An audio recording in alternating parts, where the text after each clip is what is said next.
So he says his concern is with the objective merits of the case which can be made for atheism or Christian theism and not related subjective or personal matters. And again, he has three reasons or illustrations for why he wants to say this. Amazing how much a trinity of explanations have to come up. The first one is putting personalities aside. The personalities of those individuals who adhere to different systems of thoughts are not really relevant to the truth or falsity of the claims made by those systems. So again, we're not talking about the application of the systems. We're talking about the systems itself. You might want to talk about things like maybe human flourishing.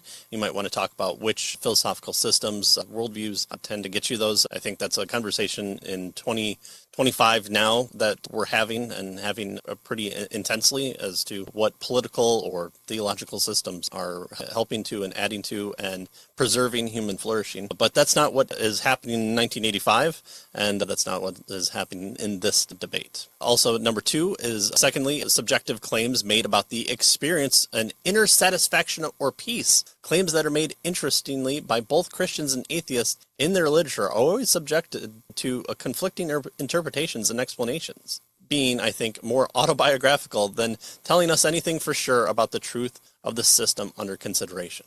So I'm not convinced of these things. Well, congratulations. You're not convinced. Great. Point you? What do we do with this? This isn't to convince you from beating over the head, and those type of debates, they only happen in movies. You only have the person at the end of the debate just utterly flabbergasted, and his entire world is entirely made up. So I think of the end of The Fountainhead with the two big debaters, with Rourke and his antagonist, and he just makes the perfect case for it and silences the crowd and his opponent. That doesn't quite happen, and so what do we take away from this? It's not to have this personal declaration, but it's to us to consider whether these systems in place, which one offers the better and more complete explanation. All right, so he's given us then these three reasons here why he doesn't want to focus on individuals or people. So first of all, personalities aside, he's not talking about personalities. You can be mean and still, or nice or whatever. It doesn't matter. It's the system of thought that he wants to consider, what Christianity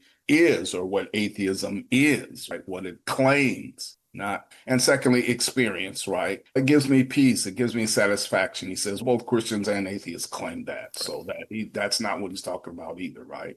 He's talking about, again, the system of thought. And thirdly, he says actions aside. The issue is not whether atheists or professing Christians have ever done anything undesirable or morally unacceptable. That's not the issue, right? It's not your actions. The question is not whether adherents of these systems have lived spotless lives, he tells us, but whether atheism or Christian theism as a philosophical system are objectively true. So again, he's nailing home what he's talking about here, right? And so he will be defending Christian theism, and he says he will be defending it as a philosophical system. Yeah.